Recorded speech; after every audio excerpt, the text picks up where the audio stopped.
നമസ്കാരം. ക്ലോസ് എൻകൗണ്ടറിലേക്ക് സ്വാഗതം. കേരള നിയമസഭാ സ്പീക്കർ ശ്രീ പി ശ്രീരാമകൃഷ്ണനാണ് ഇന്ന് അതിഥി. സ്വാഗതം. ഒരു സഭാ സമ്മേളന കാലയളവിലാണ് നമ്മൾ സംസാരിക്കുന്നത്. നിയമസഭാ പ്രവർത്തനം കൂടുതൽ ഗുണപരമാക്കാൻ കൂടുതൽ നിർദ്ദേശങ്ങൾ താങ്കൾ മുന്നോട്ട് വയ്ക്കുകയുണ്ടായി. അത് പ്രായോഗിക തലത്തിൽ എങ്ങനെയാണ് നടപ്പാക്കാൻ ഉദ്ദേശിക്കുന്നത്? നിയമസഭാ പ്രവർത്തനത്തിൽ അല്പം കൂടി നിയമനിർമ്മാണ പ്രക്രിയയ്ക്ക് പ്രാധാന്യം കൊടുക്കണമെന്നും അതിൽ നിയമം അപ്പം ചുട്ടെടുക്കുന്നത് പോലെ ഒന്നോ രണ്ടോ ദിവസം കൊണ്ട് എല്ലാം തീർത്തു പോകുന്ന സാഹചര്യം ഉണ്ടാകരുതെന്നും വളരെ പരിണിതപ്രജ്ഞരായിട്ടുള്ള നിയമസഭാ അധ്യക്ഷന്മാരെല്ലാം നേരത്തെ തന്നെ അഭിപ്രായപ്പെട്ടതാണ്. അപ്പോൾ അത് അല്പം കൂടി പ്രായോഗികമായി നടപ്പിലാക്കാനുള്ള മാർഗങ്ങളാണ് നമ്മൾ ആരായുന്നത്. ഒന്ന്, അപ്പോൾ നിയമനിർമ്മാണ പ്രക്രിയയ്ക്ക് കുറച്ചുകൂടി സമയം നീക്കി വയ്ക്കുക. രണ്ട്, നിയമസഭ അതിൻ്റെ പവർ അലോക്കേറ്റ് ചെയ്തതാണ് നിയമസഭാ സമിതികൾ. ആ നിയമസഭാ സമിതികൾ പല വിഷയങ്ങളെ സംബന്ധിച്ചും അന്വേഷണം നടത്തുകയും പരിശോധന നടത്തുകയും തെളിവെടുപ്പ് നടത്തുകയൊക്കെ ചെയ്ത് റിപ്പോർട്ടുകൾ തയ്യാറാക്കി വെച്ചിട്ടുണ്ട്. അതിൻ്റെ തുടർ നടപടികൾ അവർ നിർദ്ദേശിച്ചിട്ടുണ്ട്.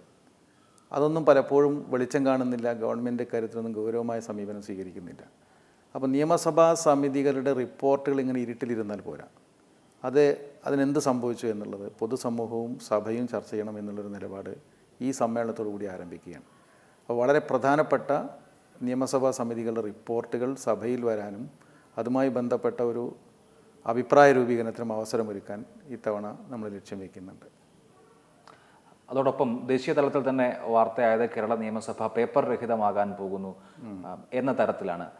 അങ്ങനെ പൂർണ്ണമായ അർത്ഥത്തിൽ ഡിജിറ്റലൈസ് ചെയ്യാൻ സാധിക്കുമോ? പടിപടിയായി നമ്മൾ അവിടേക്ക് എത്തണമെന്നാണ് എനിക്ക് തോന്നുന്നത്.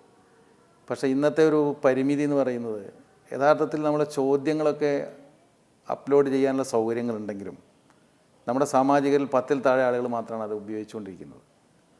അപ്പം സൗകര്യം ഉപയോഗപ്പെടുത്തുന്ന കാര്യത്തിലുള്ള ഈ ഒരു കുറവ് പരിഹരിച്ച് തുടങ്ങണം. ഒന്ന്, അതിനുള്ള ഒരു സാക്ഷരത ആവശ്യമുണ്ടെങ്കിൽ ഒരു പരിശീലന പരിപാടി കൂടി ഈ സഭാ സമ്മേളനത്തിനിടയിൽ ആലോചിക്കുന്നുണ്ട്. ഒന്ന്.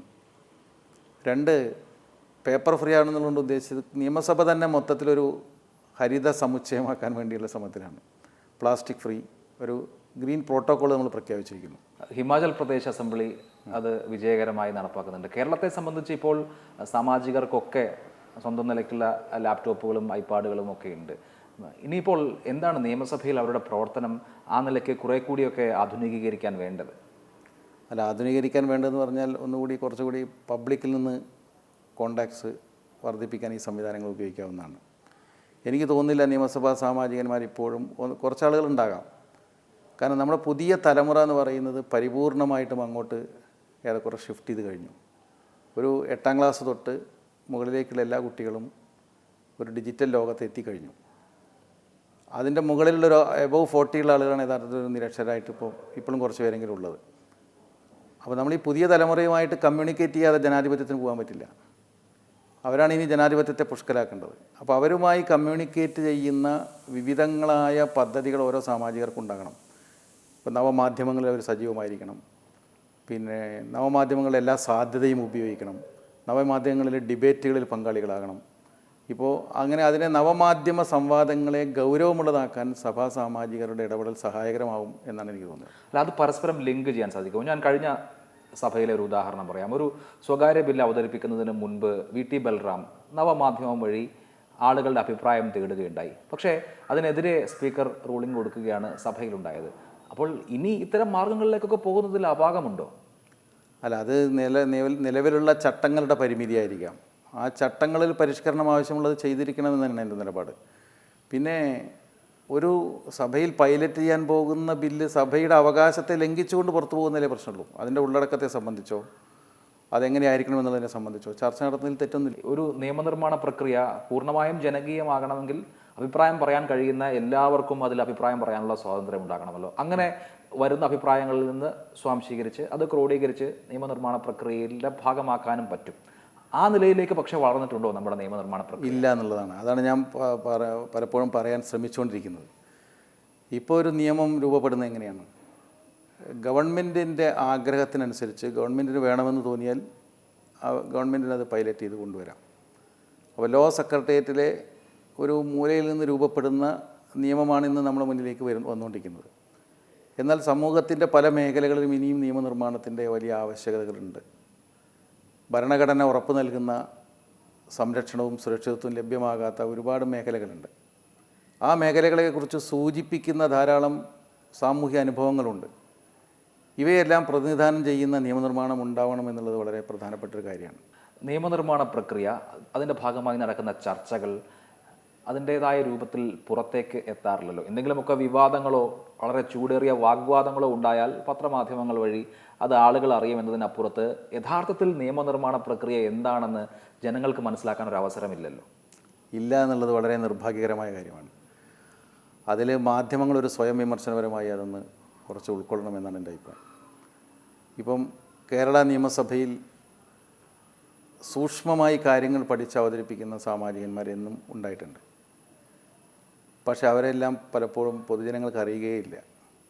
അതേസമയം 1-1.5 മണിക്കൂറെടുത്ത് ഒരു ബില്ലിൻ്റെ മുകളിൽ അതിൻ്റെ വിശദാംശങ്ങൾ ചർച്ച ചെയ്തിട്ടുള്ള ഒരു സാമാജികൻ തമസ്കരിക്കപ്പെടുകയും ഒരു ഗൗരവമില്ലാതെ സഭയെ ചിരിപ്പിക്കുന്ന എന്തെങ്കിലും കളിതമാശകൾ പറയുന്നത് ഗൗരവമായിട്ട് പുറത്തു വരികയും ചെയ്യുന്ന ഒരു നിർഭാഗ്യകരമായ അനുഭവമുണ്ട്. മാത്രമല്ല, രാത്രിയിൽ നമ്മൾ കാണിച്ചുകൊണ്ടിരിക്കുന്ന കോമഡി ഷോ അത് തീർച്ചയായിട്ടും നല്ലത് തന്നെ.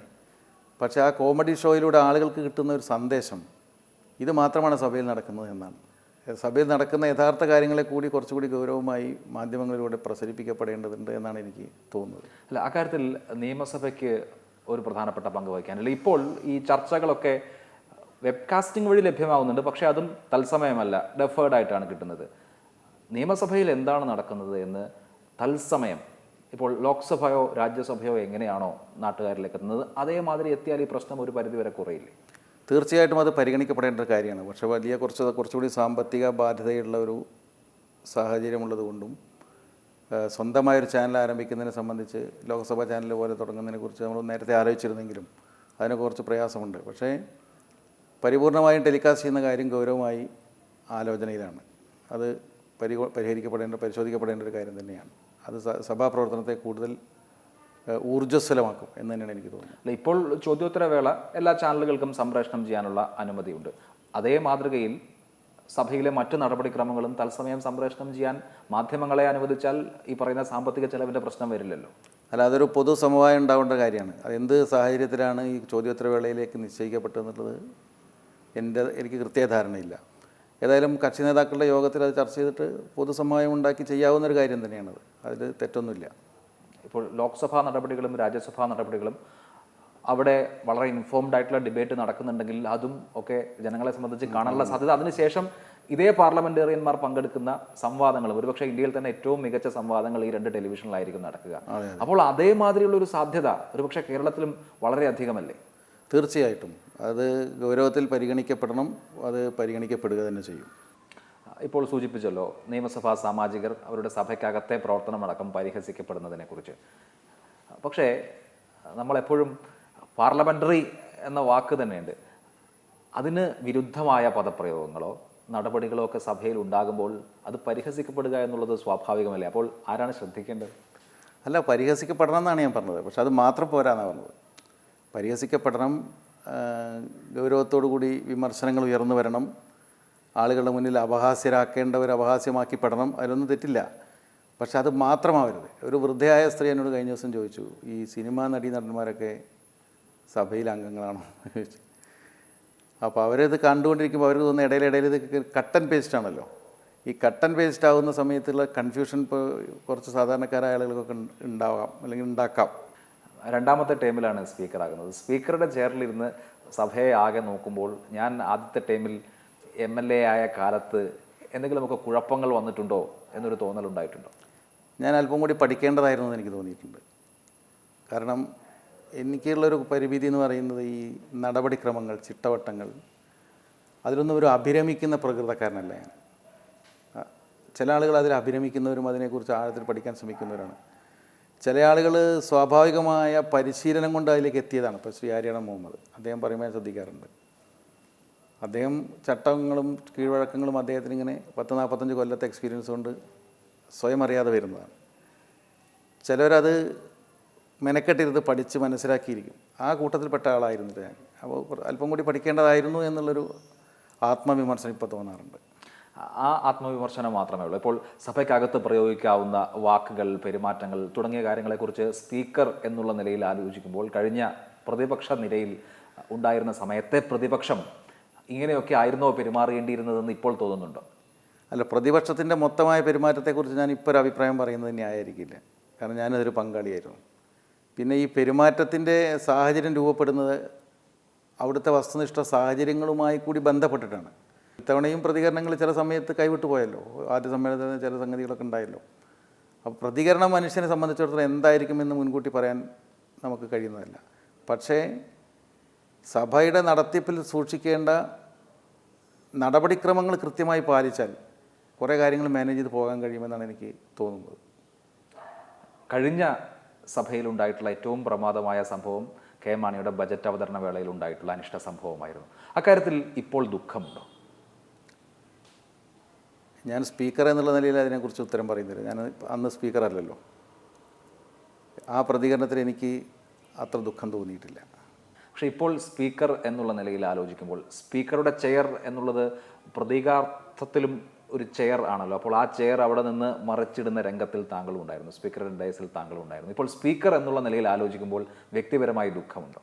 അല്ല, ഞാനതിൽ ചെയ്തോ ചെയ്തില്ലേ എന്നുള്ളത് ദൃശ്യങ്ങളിൽ നിന്നൊക്കെ വളരെ വ്യക്തമാണ് എൻ്റെ നിലപാട് എന്തായിരുന്നത്. പക്ഷേ അതിനെക്കുറിച്ചൊന്നും ഞാനിപ്പോൾ ന്യായീകരിക്കുകയോ വിമർശിക്കുകയോ ചെയ്യുന്നില്ല. അതാണ് ഞാൻ പറഞ്ഞത്, മനുഷ്യരുടെ പെരുമാറ്റത്തെ സംബന്ധിച്ച് സാഹചര്യങ്ങളുമായി ബന്ധപ്പെടുത്താതെ അടർത്തിയെടുത്തിട്ട് നമുക്ക് അഭിപ്രായ പ്രകടനങ്ങൾ സാധ്യമല്ല. ഇപ്പോൾ ഇത്തവണ കഴിഞ്ഞ ഈ ഒന്നാം സെഷനിൽ തന്നെ അപ്രതീക്ഷിതമായിട്ട് ചില ആളുകൾക്ക് പ്രകോപനം വരികയും ക്ഷുഭിതരാവുകയൊക്കെ ചെയ്തല്ലോ. അതൊക്കെ ഓരോ സാഹചര്യങ്ങൾക്കനുസരിച്ചാണ്. അത് പരമാവധി നിയന്ത്രിച്ചും പരമാവധി ആത്മനിയന്ത്രണത്തിലും പരമാവധി സഭയിലെ ചട്ടങ്ങൾക്ക് അനുസൃതമായും പരമാവധി എല്ലാ അംഗങ്ങളുടെയും അവകാശങ്ങൾ സംരക്ഷിച്ചും ഒരു നിലപാട് ചെയർ സ്വീകരിച്ചാൽ, ചെയർ എല്ലാവരെയും സംരക്ഷിക്കുന്ന ഒരു തോന്നലുണ്ടായാൽ താരതമ്യേന അത് മാനേജ് ചെയ്ത് പോകാൻ കഴിയുമെന്നാണ് എനിക്ക് തോന്നുന്നു. ഈ നിയമസഭാ സമ്മേളന കാലമാണ് ടെലിവിഷനിലെ ആക്ഷേപഹാസ്യ പരിപാടികളുടെ പുഷ്കലകാലം. അത് താങ്കൾ വിമർശിക്കുന്നുണ്ട്. അതൊരു പൊതുപ്രവർത്തകനും സ്പീക്കറും എന്നുള്ള നിലയിലുള്ള വിമർശനമാണോ, അതല്ലെങ്കിൽ അക്കാര്യത്തിൽ എന്തെങ്കിലും നടപടി സ്പീക്കർ എന്നുള്ള നിലയിൽ ആലോചിക്കും? ഞാൻ അതിനെ വിമർശിക്കുന്നില്ല. ഞാനത് മാത്രമാവരുത് എന്ന അഭിപ്രായമാണ് പറഞ്ഞത്. അത് ഉണ്ടായിക്കോട്ടെ, അത് നല്ലതാണ്. ഇത്തരം ആക്ഷേപഹാസ്യങ്ങളൊക്കെ കൂടി ചേർന്ന് തന്നെയാണല്ലോ ദൃശ്യമാധ്യമങ്ങളുടെ കാലം എന്ന് പറയുന്നത്. അതിലൊരു തെറ്റുമില്ല. പക്ഷേ അത് മാത്രമാവരുത് ഞാൻ പറയുന്നത്. ഒരു അരമണിക്കൂർ ഈ പ്രോഗ്രാം വയ്ക്കുമ്പോൾ ഒരു അരമണിക്കൂർ അന്നത്തെ പ്രധാനപ്പെട്ട ഡിബേറ്റുകളെ സംബന്ധിച്ച് കൂടി ഒരു മാധ്യമ വിചാരം ഉണ്ടാകുന്നത് നല്ലതാണെന്ന് ഞാൻ പറഞ്ഞുള്ളൂ. അതിന് വേറെ നടപടിയൊന്നുമില്ല. നടപടി എടുക്കണമെന്നൊക്കെ ചില ആളുകൾ ആഗ്രഹിക്കുകയും ആവശ്യപ്പെടുകയും ചെയ്തിട്ടുണ്ടെങ്കിലും അതിലേക്കൊന്നും പോകാൻ ഞാൻ ഉദ്ദേശിക്കുന്നില്ല. കഴിഞ്ഞതിൻ്റെ മുന്നിലത്തെ സഭയിൽ തോമസ് ഐസക്കിൻ്റെ ബജറ്റ് പ്രസംഗം ഒരു ആക്ഷേപഹാസ്യ പരിപാടി അതേമാതിരി തന്നെ ഇമിറ്റേറ്റ് ചെയ്തപ്പോൾ അന്ന് MLA ആയിരുന്ന P. ജയരാജൻ അവകാശ ലംഘന നോട്ടീസ് കൊടുക്കുകയുണ്ടായി. നിയമസഭാ പ്രവർത്തനത്തിൽ അല്ലെങ്കിൽ നിയമസഭയ്ക്കകത്ത് MLA മാർ പറയുന്ന കാര്യങ്ങൾ, അംഗങ്ങൾ പറയുന്ന കാര്യങ്ങൾ വിമർശിക്കപ്പെടുന്നത് അല്ലെങ്കിൽ പരിഹസിക്കപ്പെടുന്നത് ഈ അവകാശ ലംഘനത്തിൻ്റെ പരിധിയിൽ വരുന്നതാണോ? അത് എത്രത്തോളം അതിൻ്റെ ലിമിറ്റ് വിട്ടോ എന്നുള്ളത് പരിശോധിച്ചിട്ടേ പറയാൻ പറ്റൂ. പരിധി വിട്ടിട്ട്, അതായത് ഇപ്പോൾ നമ്മൾ മാനിപ്പുലേഷൻസൊക്കെ ആവാം കുറച്ച്. പക്ഷെ ഒരു കാര്യം മാനിപ്പുലേറ്റ് ചെയ്യുന്നതിൻ്റെ ഒരു പരിധി വിട്ടാൽ എങ്ങനെയായിരിക്കണം എന്നുള്ളത് ഓരോ സ്പെസിഫിക് ഇഷ്യൂ വെച്ചിട്ട് നമുക്ക് പറയാൻ പറ്റും. നിയമസഭയിൽ പറയുന്നതിനെ ആക്ഷേപിക്കുന്നതിൽ തെറ്റുണ്ടെന്ന് എനിക്ക് തോന്നുന്നില്ല. പൊതുവേ അതിൽ തെറ്റൊന്നുമില്ല, വിമർശിക്കുന്നതിൽ തെറ്റില്ല എന്നാണ് എൻ്റെ അഭിപ്രായം.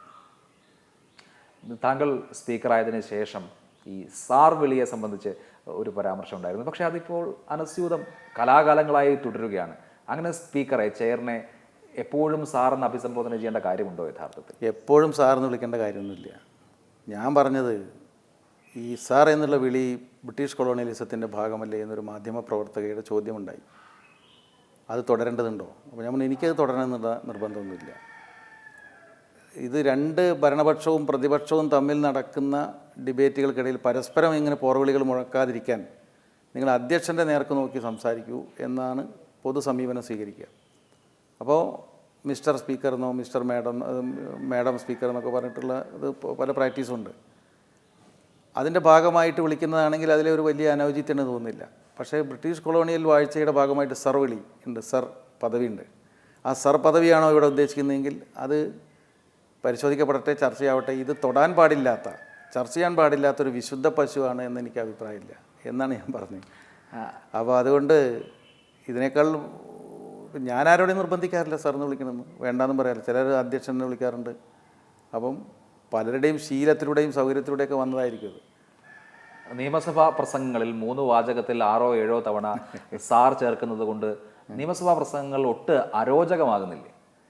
അതെനിക്ക് തോന്നാറുണ്ട് പലപ്പോഴും. കാരണം എൻ്റെ ചില പ്രസംഗങ്ങൾ ഞാൻ പിന്നെ വെബ് കാസ്റ്റിങ്ങിലൊക്കെ കാണുമ്പോൾ ഈ സാർ എന്തിനാണ് നമ്മൾ ഇത് പുറത്ത് പോകുമ്പോഴും ഇത് ഇടയിൽ കയറി വരികയാണ്. എന്നിട്ട് പലപ്പോഴും പല പ്രാസംഗിലും ഞാൻ ചിലപ്പോൾ കേട്ടിട്ടുണ്ട്, ഒരു മാസം സഭാ സമ്മേളനം കഴിഞ്ഞിട്ട് പുറത്ത് സംസാരിക്കുമ്പോൾ ഇടയിൽ സാർ സാഹചര്യമുണ്ട്. അതിനേക്കാൾ നല്ലൊരു പദമുണ്ടെങ്കിൽ, നല്ല ദീർഘകാലത്തെ പാരമ്പര്യമുള്ളവരുണ്ടെങ്കിൽ അത് ഡിബേറ്റ് ചെയ്തട്ടെ, അത് വരട്ടെ. അതിലിപ്പം ഒരു വാശി പിടിക്കേണ്ട ഒരു കാര്യമില്ല, ഒരു മൗലികവാദമൊന്നും അതിൽ കാര്യമില്ല എന്ന് എനിക്ക് തോന്നുന്നു. അത് വിളിക്കണമെന്നോ വിളിക്കേണ്ടെന്നോ അത് ഓരോരുത്തരുടെയും ഒരു ഔചിത്യത്തിനനുസരിച്ച് ചെയ്യാവുന്നതാണ്. സജീവ രാഷ്ട്രീയത്തിലുള്ള ആൾ ഒരു നിയമനിർമ്മാണ സഭയുടെ സ്പീക്കറാകുന്നതോടുകൂടി വെള്ളത്തിലുള്ള മീനിനെ പിടിച്ച് കരയിലിട്ടതുപോലെയാണ് എന്ന് പറയുന്നവരുണ്ട്. എന്താണ് താങ്കളുടെ അഭിപ്രായം? യഥാർത്ഥത്തിൽ അത് ഒരു ഡിബേറ്റ് ചെയ്യപ്പെടേണ്ട പോയിൻ്റാണ്. സഭയുടെ അന്തസ്സ് കാത്തു സൂക്ഷിക്കുന്ന ഇതിനുള്ളൊരു ജനാധിപത്യ ബോധം സ്പീക്കർക്ക് ഉണ്ടാകണം എന്നതാണ് അതിൻ്റെ സങ്കല്പം. അത് പാലിക്കപ്പെടണം. നിഷ്പക്ഷമായും നീതിപൂർവമായും ചട്ടങ്ങൾ പാലിച്ചും ഭരണപക്ഷത്തിനും പ്രതിപക്ഷത്തിനും അവസരങ്ങൾ നൽകിയും എല്ലാ അംഗങ്ങളെയും ഒരുപോലെ കണ്ടും ജനാധിപത്യത്തിൻ്റെ ഒരു സംരക്ഷകനായിട്ട് അധ്യക്ഷൻ പെരുമാറണം എന്നുള്ള ചട്ടം 100% ശരിയാണ്. എന്നാൽ അതിൻ്റെ അർത്ഥം സമൂഹത്തിൻ്റെ ഉയർന്നു വരുന്ന എല്ലാ പ്രശ്നങ്ങളിൽ നിന്നും ഒളിച്ചോടി ഒരു ഇരുണ്ട മുറിയിൽ ഇങ്ങനെ കഴിഞ്ഞുകൂടേണ്ട ഒരു ജീവിതമാണ് സ്പീക്കറുടേത് എന്നല്ല. അല്പം കൂടി ജൈവാംശമുള്ള ജൈവബന്ധമുള്ള ജീവിതം നയിക്കുന്നതിൽ ഒരു തെറ്റുമില്ല. കഴിഞ്ഞ നിയമസഭയുടെ സ്പീക്കറായിരുന്ന ജി കാർത്തികേയൻ ഒരു ഘട്ടത്തിൽ അദ്ദേഹത്തിൻ്റെ പാർട്ടിയോട് എന്നെ സ്പീക്കർ സ്ഥാനത്ത് നിന്ന് മാറ്റൂ, എനിക്ക് എൻ്റെ ജനങ്ങളുമായുള്ള ജൈവബന്ധം കാത്തു സൂക്ഷിക്കണം എന്ന് പറയുന്ന ഒരു ഘട്ടമുണ്ടായി. അതേമാതിരിയുള്ള തോന്നി തുടങ്ങാറായിട്ടില്ല. അങ്ങനെ ഒരു ആശങ്കയുണ്ടോ? അല്ല, ആശങ്ക എനിക്കില്ല. കാരണം പാർട്ടി നിശ്ചയിക്കുന്ന ചുമതലകൾ ഏത് പ്രായത്തിലും കുട്ടിക്കാലം മുതൽ പ്രവർത്തിച്ച് ശീലിച്ച ഒരാളാണ് ഞാൻ. അതുകൊണ്ട് ഞാൻ ആശങ്കപ്പെടേണ്ട കാര്യമില്ല. എൻ്റെ വ്യക്തിപരമായി എനിക്ക് എന്ത് നഷ്ടം ലാഭം എന്നുള്ളതിനെക്കുറിച്ച് ഞാൻ ആശങ്കപ്പെടേണ്ട. പക്ഷേ വ്യക്തിപരമായൊരു ദുഃഖമുണ്ടെന്നുള്ളത് ശരിയാണ്. കാരണം ഇരമ്പിയാർക്കുന്ന രാഷ്ട്രീയ ജീവിതത്തിൽ നിന്ന് കുറച്ച് പിൻവാങ്ങേണ്ടി വരുമ്പോൾ ഉണ്ടാകുന്ന സ്വാഭാവികമായിട്ടൊരു ദുഃഖമുണ്ട്. കാരണം ഒരു 10-11 വയസ്സ് തൊട്ട് സജീവ ദൈനംദിന രാഷ്ട്രീയ പ്രവർത്തനം നടന്ന ഒരാൾ പെട്ടെന്ന് അത്തരം യോഗങ്ങളിൽ നിന്നും അത്തരം ഡിബേറ്റുകളിൽ നിന്നും പൊതുസമൂഹത്തിൻ്റെ മുന്നിൽ ഉയർന്നു വരുന്ന പ്രശ്നങ്ങളിലുള്ള രാഷ്ട്രീയ നിലപാടുകൾ വ്യാഖ്യാനിക്കുന്നതിൽ നിന്നൊക്കെ വിട്ടു നിൽക്കുമ്പോൾ വരുന്ന വ്യക്തിപരമായൊരു ദുഃഖം ഉണ്ടെന്നുള്ളത് തന്നെയാണ് ശരി. CPIMൻ്റെ ഏറ്റവും മികച്ച പാർലമെൻറ്റേറിയന്മാരിൽ ഒരാളായിരുന്നു സോമനാഥ് ചാറ്റർജി. പക്ഷെ അദ്ദേഹം ലോക്സഭാ സ്പീക്കർ ആയതിനു ശേഷം ഏതാണ്ട് പൂർണ്ണമായും രാഷ്ട്രീയത്തിൽ നിന്ന് പിൻവാങ്ങുകയും ഒടുവിൽ CPIMന് തന്നെ അദ്ദേഹത്തെ നഷ്ടപ്പെടുകയും ചെയ്തു. ആ നിലയ്ക്ക് രാഷ്ട്രീയ ബന്ധം വിച്ഛേദിക്കേണ്ട ഒരാളാണ് സ്പീക്കർ എന്ന് തോന്നിയിട്ടുണ്ട്? ഒരിക്കലും തോന്നിയിട്ടില്ല. സോമനാഥ് ചാറ്റർജിയുടെ ആ നിലപാടിനോട് എനിക്ക് പൂർണ്ണമായും വിയോജിപ്പാണ്. എനിക്ക് അദ്ദേഹത്തിനോട് ഒട്ടും യോജിക്കാൻ കഴിയാത്തൊരു സംഗതിയാണ്. കാരണം പ്രത്യേകിച്ചും അദ്ദേഹം ഒരു കമ്മ്യൂണിസ്റ്റുകാരനായിരുന്നു. ഒരു കമ്മ്യൂണിസ്റ്റുകാരൻ ഈ അധികാര സ്ഥാപനങ്ങളെയും ജനാധിപത്യ സംവിധാനങ്ങളെയും എങ്ങനെയാണ് നോക്കിക്കാണേണ്ടത് എന്നുള്ളതിനെ സംബന്ധിച്ച് നല്ല ധാരണ അദ്ദേഹത്തിന് ഉണ്ടാവേണ്ടതായിരുന്നു. ഒരു സ്ഥാനത്തെത്തിപ്പെടുമ്പോൾ ആ സ്ഥാനത്തിലേക്ക് ലയിച്ചു ചേർന്ന് തൻ്റെ കമ്മ്യൂണിസ്റ്റ് ജീവിതം ഉപേക്ഷിക്കുക എന്ന് പറയുന്നത് ലജ്ജാകരമായൊരു കാര്യമാണ്. അങ്ങനെയല്ല അത് ചെയ്യേണ്ടിയിരുന്നത്. താങ്കൾ യുവജന പ്രസ്ഥാനത്തിന് തലപ്പത്ത് നിന്ന് MLA സ്ഥാനത്തെത്തുകയും രണ്ടാമത്തെ ടൈമിൽ സ്പീക്കർ ആവുകയും ചെയ്ത ആളാണ്. അതായത് കത്തിക്കാളുന്ന രാഷ്ട്രീയത്തിൽ നിന്ന് കുറേ കൂടി പക്വമായൊരു പദവിയിലേക്ക് പ്രവേശിച്ചിരിക്കുകയാണ്. ഇത് ഈ പ്രായത്തിൽ വേണ്ടിയിരുന്നില്ല, കുറച്ചുകൂടി കഴിഞ്ഞിട്ട് മതിയായിരുന്നു എന്ന് എപ്പോഴെങ്കിലും തോന്നിയോ? എനിക്കങ്ങനെ തോന്നിയിട്ട് കാര്യമില്ലല്ലോ. ഞാനിപ്പോൾ അങ്ങനെ തോന്നിയാൽ പോലും പാർട്ടി നിശ്ചയിക്കുന്നതാണല്ലോ. നമ്മളിതിനു മുമ്പ് ആയ ചുമതലകളെല്ലാം ഓരോ നിശ്ചയത്തിൻ്റെ ഭാഗമായിട്ട് വന്നാണല്ലോ. 92 വയസ്സായ VS അച്യുതാനന്ദൻ, ഉമ്മൻചാണ്ടി, അങ്ങനെ പരിണിതപ്രജ്ഞരായ അംഗങ്ങളുള്ള ഒരു സഭയാണ് താങ്കൾ അധ്യക്ഷനായി നയിക്കുന്നത്. അങ്ങനെ ഈ സീനിയർ അംഗങ്ങളുടെ ആധിക്യം, പരിചയസമ്പന്നരായ അംഗങ്ങളുടെ ആധിക്യം, ഇത് അധ്യക്ഷൻ എന്നുള്ള നിലയിൽ സമ്മർദ്ദമുണ്ടാക്കാറുണ്ട്. ഒരു വെല്ലുവിളി യഥാർത്ഥത്തിലുണ്ടായിരുന്നു. ഇവരൊക്കെ എങ്ങനെയാണ് പെരുമാറുക, അവരോട് ഞാൻ എങ്ങനെയായിരിക്കണം പെരുമാറേണ്ടത് എന്നൊക്കെ എനിക്ക് ചെറിയൊരു ആശങ്കയും വെല്ലുവിളിയൊക്കെ ഉണ്ടായിരുന്നു. പക്ഷെ അപ്പോഴും ഞാൻ കരുതിയത് ഓരോ ഘട്ടത്തിലും ഈ പെരുമാറ്റവും രീതികളുമൊക്കെ വരുന്നത് വ്യക്തിയോടല്ലല്ലോ, ആ ചെയറിനോടാണല്ലോ. ഇപ്പോൾ ഉദാഹരണത്തിന് VS വേദിയിൽ കയറി കൈ കൊടുത്തിട്ടാണ്, ഞാൻ വരുന്നതിന് മുൻപുള്ള പ്രോട്ടൈം സ്പീക്കർക്ക് പോലും അദ്ദേഹം അങ്ങനെ കൈ കൊടുത്തിട്ടാണ് അദ്ദേഹത്തിൻ്റെ സത്യപ്രതിജ്ഞ നിർവഹിച്ചത്. അപ്പോൾ വ്യക്തിയല്ല, ചെയറാണ് എല്ലാവരും കാണുന്നത്. അതുകൊണ്ട് എനിക്ക് അങ്ങനെ ഒരു ആശങ്കയുടെ ആവശ്യമില്ല എന്ന് മനസ്സിൽ തോന്നിയിരുന്നു. ഒന്ന്. രണ്ട്, ഇനിയിപ്പോൾ എന്തെങ്കിലും ഇതൊക്കെ ഒരു ബാധ്യതയല്ലേ എന്ന് പലരും ചോദിച്ചു. ഞാൻ പറഞ്ഞു ഇതൊരു ബാധ്യതയല്ല, ഇത് നല്ലൊരു സാധ്യതയാണ്. കാരണം വാത്സല്യപൂർവ്വം കൗതുകപൂർവ്വം അവരെല്ലാം സഹായിക്കുകയാണ് ചെയ്യുന്നത്. എൻ്റെ ആ പ്രതീക്ഷ ശരിയായിരുന്നു എന്നാണ് എനിക്ക് ഒന്നാം സമ്മേളനത്തിൽ ബോധ്യമായത്. വളരെ മുതിർന്ന നേതാക്കൾ അവരുടെ പ്രസംഗം അങ്ങ് കത്തിക്കാളുന്ന സമയത്ത് ഈ സമയപരിമിതി അറിയിച്ചുകൊണ്ടുള്ള ബെൽ മുഴങ്ങുകയാണ്. അതിൽ യാതൊരു ബുദ്ധിമുട്ടും തോന്നിയിട്ടില്ലേ? കുറച്ചൊക്കെ ബുദ്ധിമുട്ട് തോന്നി. പക്ഷേ അത് ചെയ്യുക, ഇപ്പോൾ ഉദാഹരണത്തിന് സഹ VS ആദ്യം എല്ലാവരുടെയും സമയം നിശ്ചയിച്ചു. സമയത്തിന് മുമ്പ് 1 മിനിറ്റ് മുമ്പ് ബെല്ലടിക്കും എന്ന് പറഞ്ഞു. അപ്പോൾ അതിലേക്ക് അവർക്ക് ഞാൻ ചാർജ് എടുത്ത സമയത്ത് പറഞ്ഞിരുന്നു ബി ടെലിഗ്രാഫിക്, ബി ടെലിഗ്രാമിക്. അപ്പം അതിലേക്ക് കുറച്ച് കൊണ്ടുവരാനുള്ള ഒരു പ്രാക്ടീസ് തുടങ്ങിയാൽ എളുപ്പത്തിൽ കഴിയും. പിന്നെ അത് വളരെ ശീലമായി. പക്ഷേ എനിക്ക് ഉണ്ടായൊരനുഭവം, മുൻ മുഖ്യമന്ത്രി ശ്രീ VS അച്യുതാനന്ദൻ പ്രസംഗിച്ചുകൊണ്ടിരിക്കുമ്പോൾ അതിന് മുൻപെല്ലാം ബെല്ലടിച്ചിരുന്നു. പ്രതിപക്ഷ നിരയിൽ നിന്ന് അവർ ചോദിച്ചു, എന്താണ് ഇപ്പോൾ ബെല്ലടിക്കാത്തത്, ഇപ്പം ഉണ്ടായിട്ടില്ലേ? അപ്പോൾ ഞാൻ അദ്ദേഹത്തിന് കുറച്ച് സമയം കൊടുത്തു. ബെല്ലടിച്ചു, പക്ഷേ അദ്ദേഹം തുടർന്നു. ഞാൻ പിന്നീട് ഇടപെടാൻ പോയില്ല. അതിനുശേഷം ഞാൻ പറഞ്ഞു, കേരളത്തിലെ പ്രഗത്ഭരായ 2 മുൻ മുഖ്യമന്ത്രിമാരോട് ഇരിക്കുന്നുണ്ട്. അവരോട് മറ്റുള്ളവരോട് പെരുമാറുന്ന അതേ നിലയിൽ പെരുമാറാനുള്ള വിനയമില്ലായ്മ എനിക്കില്ലാത്തതുകൊണ്ടാണ് അങ്ങനെ പെരുമാറാതിരുന്നത് എന്ന് ഞാൻ പറഞ്ഞപ്പോൾ ഭരണപക്ഷം എന്ത് ചെയ്തു? അവരുടെ സമയത്തിൽ നിന്ന് 5 മിനിറ്റ് ഞങ്ങൾ കട്ട് ചെയ്തിരിക്കുകയാണെന്ന് പറഞ്ഞു. VS എടുത്ത സമയം ഞങ്ങളുടെ മറ്റുള്ളവരിൽ നിന്ന് കുറച്ച് തന്നിരിക്കുന്നു എന്ന് പറഞ്ഞതോടുകൂടി ഈ ഒരു തീരുമാനത്തിനോടുള്ള സഭയുടെ ആദരവാണ് പ്രകടിപ്പിക്കപ്പെട്ടത്. ആ ഒരൊറ്റ പ്രഖ്യാപനത്തോടു കൂടി പിന്നീട് സമയത്തെ സംബന്ധിച്ചൊരു തർക്കമില്ലാതെ നടത്തിക്കൊണ്ടുപോകാൻ സാധിച്ചു എന്നാണ് എനിക്ക് തോന്നുന്നത്. പൂർണ്ണമായും രാഷ്ട്രീയ ജീവിയായ ഒരാളാണ് സഭയിൽ സ്പീക്കറായിട്ടിരിക്കുന്നത്. എത്രമേൽ നിഷ്പക്ഷനാകാൻ കഴിയും? അത് നമ്മുടെ പ്രാക്ടീസിൻ്റെ കൂടെ ഭാഗമാണ്, നമ്മുടെ മനോഭാവത്തിൻ്റെ ഭാഗമാണ്. ഈ ജനാധിപത്യം എന്ന് പറയുന്നത് പറയാനും പ്രസംഗിക്കാനും എഴുതി വയ്ക്കാനും ഒക്കെ കുറച്ച് എളുപ്പമുള്ള ഒരു പദമാണ്. പക്ഷെ അത് മനസ്സിൽ ഉൾക്കൊള്ളുക എന്നുള്ളത് അത്ര എളുപ്പമുള്ളൊരു കാര്യമല്ല. മനസ്സിൽ ഉൾക്കൊള്ളുക എന്ന് പറയുമ്പോൾ എനിക്ക് വിയോജിപ്പുള്ളൊരു കാര്യം പറയാൻ കൂടി യോജിക്കുകയാണല്ലോ ജനാധിപത്യം. നിങ്ങളോട് എനിക്ക് വിയോജിപ്പുണ്ട്, പക്ഷെ നിങ്ങളത് പറഞ്ഞോളൂ എന്ന് പറയാനുള്ളൊരു വിശാലമായ മനോഭാവത്തിൻ്റെ മൂല്യമാണ് ജനാധിപത്യത്തിലുള്ളത്. അത് പരിശീലിക്കപ്പെട്ടാൽ പ്രയാസമുണ്ടാവില്ല എന്ന് എനിക്ക് തോന്നുന്നത്. എക്സിക്യൂട്ടീവും ലെജിസ്ലേച്ചറും ജുഡീഷ്യറിയും നമ്മുടെ ജനാധിപത്യത്തെ താങ്ങി നിർത്തുന്ന 3 സ്തംഭങ്ങളാണല്ലോ. അതിൽ ജുഡീഷ്യറിയുടെ കാര്യത്തിൽ ഇപ്പോൾ മാധ്യമ പ്രവർത്തനം പൂർണ്ണമായും അസാധ്യമായിരിക്കുകയാണ്. കേരളത്തിൽ കോടതി റിപ്പോർട്ടിംഗ് നടക്കുന്നില്ല. സ്പീക്കർ എന്നുള്ള നിലയിൽ താങ്കൾക്ക് ഇക്കാര്യത്തിലുള്ള പ്രതികരണം എന്താണ്? എൻ്റെ പ്രതികരണം ഞാൻ വളരെ വ്യക്തമായിട്ട് പറഞ്ഞിരുന്നു. കോടതികൾ ജനാധിപത്യ സംവിധാനത്തിൽ നിന്ന് മാറി നിൽക്കുന്നത് ഒട്ടും ന്യായമായ കാര്യമല്ല. ഏതെങ്കിലും ഒരു മാധ്യമപ്രവർത്തകൻ്റെ ഭാഗത്തു നിന്ന് അപക്വമായൊരു നിലപാടുണ്ടായിട്ടുണ്ടെങ്കിൽ അതിനെ ആ വ്യക്തിയുടെ അപക്വതയായിട്ട് കണക്കാക്കി ആവശ്യമായ നടപടികൾ സ്വീകരിക്കുക എന്നതിന് പകരം മാധ്യമ സമൂഹത്തെ തന്നെ കോടതികളിൽ നിന്ന് അകറ്റി നിർത്തുക എന്ന് പറയുന്നത് ഒട്ടും ആശാസ്യമായൊരു കാര്യമല്ല. അത് ഇത്രയും സമയം കഴിഞ്ഞിട്ടും അതിലിടപെടാൻ ജുഡീഷ്യൽ സമൂഹം മടി കാണിക്കുന്നത് അത്ഭുതകരമാണെന്ന് എനിക്ക് തോന്നുന്നു. അത് ഒട്ടും ശരിയായൊരു കാര്യമല്ല. ഞാൻ ജുഡീഷ്യൽ സമൂഹത്തോട് ഒരഭ്യർത്ഥന ഇടക്കാലത്ത് നടക്കുകയുണ്ടായി. അതായത് ഒരു ജനാധിപത്യം പുഷ്കലമാകുന്നതിൻ്റെ ലക്ഷണമാണ് മാധ്യമങ്ങളുടെ വികാസം എന്ന് പറയുന്നത്. അതുകൊണ്ട് മാധ്യമങ്ങളെ ഒഴിവാക്കി ഇനിയൊരു ജനാധിപത്യ കാലമുണ്ടാകുമെന്ന് ആരും പ്രതീക്ഷിക്കേണ്ട.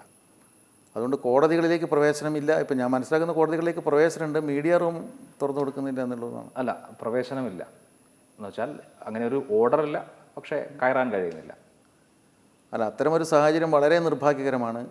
അടിയന്തരമായിട്ട് ജനാധിപത്യ ബോധമുള്ള ജുഡീഷ്യൽ നേതൃത്വത്തിൻ്റെ ഭാഗത്തുനിന്ന് ഇതിലൊരു ഇടപെടലുണ്ടാകണം എന്ന് തന്നെയാണ് എൻ്റെ അഭിപ്രായം. നിയമസഭയും മാധ്യമങ്ങളും തമ്മിലും പ്രശ്നമുണ്ടായിട്ടുണ്ട്. കേരളത്തിലല്ല, തമിഴ്നാട് വേണമെങ്കിൽ നമുക്കൊരു ഉദാഹരണമായി എടുക്കാം. മുൻപ് അത്തരത്തിൽ എന്തെങ്കിലുമൊക്കെ തരത്തിൽ മാധ്യമ വിലക്ക് പോലെയുള്ള ആലോചനകൾ ഏതെങ്കിലും ഘട്ടത്തിൽ നിയമസഭയിൽ നിന്ന് നമ്മൾ പ്രതീക്ഷിക്കണം? ഇല്ല, മാധ്യമങ്ങൾക്ക് ഒരു വിലക്കൊന്നും ഒരു കാലത്തുണ്ടാവില്ല. പരമാവധി മാധ്യമങ്ങൾ വരണം, മാധ്യമങ്ങൾ നിയമസഭയിൽ നടക്കുന്ന ജനങ്ങളിലേക്ക് എത്തിക്കണം എന്നുള്ളതിനൊന്നും ഒരു തർക്കമില്ല. പക്ഷേ എനിക്ക് മാധ്യമങ്ങളെ സംബന്ധിച്ചൊരു വിമർശനമുണ്ട്. അതെന്താണെന്ന് വെച്ചാൽ മാധ്യമങ്ങൾക്ക് അല്പം കൂടി പക്വതയോടുകൂടിയ ഒരു സമീപനം സ്വീകരിക്കണം. ബ്രേക്കിംഗ് ന്യൂസുകൾക്ക് വേണ്ടിയുള്ള ഈ തിരക്ക് പിടിച്ച ഓട്ടത്തിനിടയിൽ വസ്തുനിഷ്ഠമായ കാര്യങ്ങൾ വിട്ടുപോകുന്ന സാഹചര്യം ഉണ്ടാകരുത്. അപ്പോൾ കേവലം ഒരു ദിവസത്തേക്കുള്ള ഒരു വാർത്തയ്ക്ക് വേണ്ടി ചെയ്യുന്ന രീതി കുറച്ച് ശ്രദ്ധിച്ചു പോകേണ്ടതാണെന്നാണ് എനിക്ക് തോന്നുന്നത്. അപ്പോൾ ചില റെഗുലേഷൻസ്, ആത്മനിയന്ത്രണം സ്വയം മാധ്യമ സമൂഹത്തിൻ്റെ ഭാഗത്തുനിന്നും ഉണ്ടാകുന്നത് നന്നാവും. കാരണം മാധ്യമങ്ങളെ അത്രയധികം വിശ്വസിക്കുന്ന ഒരു സമൂഹമാണ് ചുറ്റിലുള്ളത്. അപ്പോൾ വിശ്വസിക്കുന്നവരോട് ബുദ്ധിമുട്ടുണ്ടാക്കാത്ത നിലയിൽ പെരുമാറുന്ന ഒരു സമീപനം മാധ്യമങ്ങളിൽ നിന്നും പ്രതീക്ഷിക്കുന്നുണ്ട്. വളരെ നന്ദി സ്പീക്കർ, ഇത്രയും നേരം ഞങ്ങളോട് ചെലവഴിച്ചു. Thank you.